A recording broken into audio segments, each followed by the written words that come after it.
We inside because it just rained and it might rain again if we go outside, and I don't want to get rained down, so we're inside. Today's topic, empathy. So I was thinking, like, wait a minute. I always consider myself to be quite emotionless. And, well, not emotionless, but, much less emotional, Lord, I don't know, I forgot the word. My brain hasn't really been working the past couple days. I don't know if it's like a linger because of the sickness or something, but, whatever. Expect stutters and misuse of words. So, I'm not very emotional. I'm very logical, pretty mentally resilient. And then I was like, wait a minute. But I'm also very empathetic. I hate pranking people because it instills a false sense of distress. And even if, like, it's a wholesome thing where people are, like, pretending to do something to make some old guy feel really good, it's completely positive and there's no downsides aside from the technical fact that they're lying, but lying is about intent, not just the fact that you are not telling the truth. So I was like, wait, if I'm so caring about things like that, even things just like thinking about it, even if it's not real, then why do I not care about, like, other things? So I hadn't thought about it before, so let's go into that. So, why do I care? I quite frankly don't know. Why do I not care, I guess is a better question. Or why, well, to get there, we have to go to why I care in the first place, because everything has a reason. So why do other people care about things that I don't care about? For instance, why do they care if, in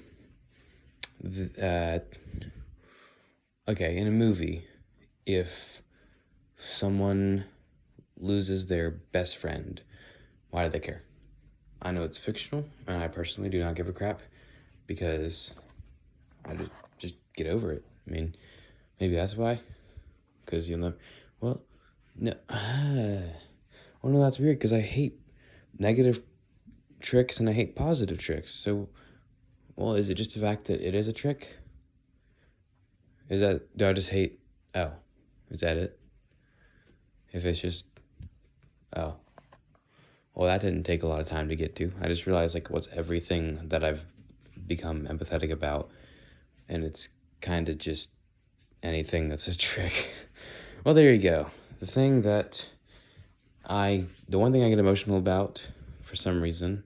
But why emotional, though? Why so emotional? Like, even just a slight misunderstanding of someone can make me kind of sad. So why is that exactly? Like, not by misunderstanding someone, I mean, not me misunderstanding someone else, rather someone else misunderstanding something. So why is that such a bad, like, why does it make me practically could come to tears? There are several examples but I could give, but they're just so obscure and hard to describe. So why really? Why is it that when someone else is simply misunderstands something, because, well, again, it is that false distress thing, I suppose. So, I guess false joy leads to them eventually being let down, which is bad. And false distress is just bad. It's just so weird, because, like, I can give reasons to why they might be bad, but also so many considerably worse things don't affect me. So why is such a minute... I might have to do a distant words entry on that one. And for those who don't know, it's where I sit in the dark listening to classic rock really loud and just kind of type as if the music is guiding me rather than my own conscious thoughts. It's really fun to do. I'd recommend it. I was also going to say something else. What else was I going to say? Something about, oh yeah. So, I watched a couple videos lately about feminism, not like anything radical or anything, and I was like, why can't feminism, I get there's a really bad side of it, radical, I suppose. I don't know all the political terms, I'm not political. And I was like, look, feminism should be about women get the same pay, and they should be equal in every part of life, except for physical, because they are biologically weaker than males. Separate them physically, but don't separate them anywhere else. But also recognize their differences, like how women tend to be very much more emotional than men.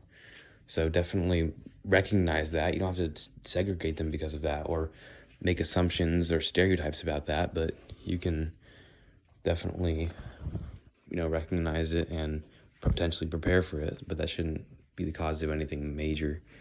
So yeah, give them equality. That's as simple as that. I mean, same thing with racism, but racism is even stupider because, like, it's literally just how much melanin is in your skin.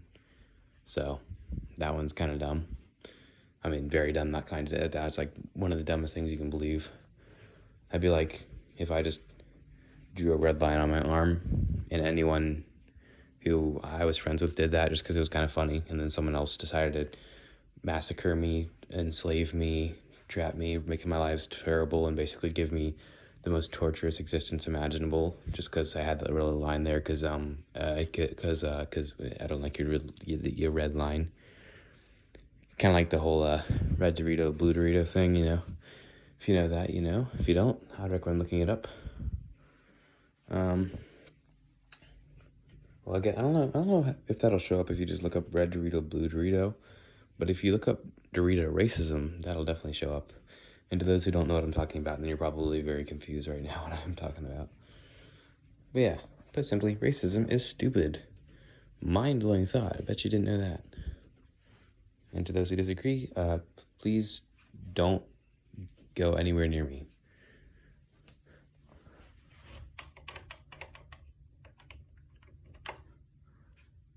Floppy, why you gotta be all floppy? You're so flaccid. Come on. You need to be up here. Being like this is bad. Well, actually not really up there because that's unbalanced. You want to be right here. Not there, not there. In the middle. The other one, I was wondering, in my video about doorstops, I looked over here, and I was like, wait, that doesn't have one over there, or over, where does that doorstop? Because that's the one, the kind where, wait, no, hold on.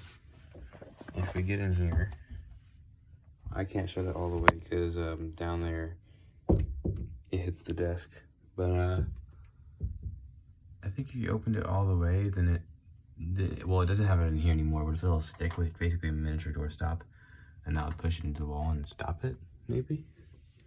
Yeah, I think that's what happens. Now I'm thinking, what other door? Oh, I know a door has one.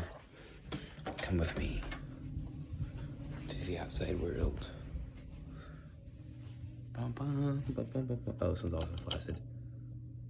But yeah, sort of miniature doorstop, and when it opens,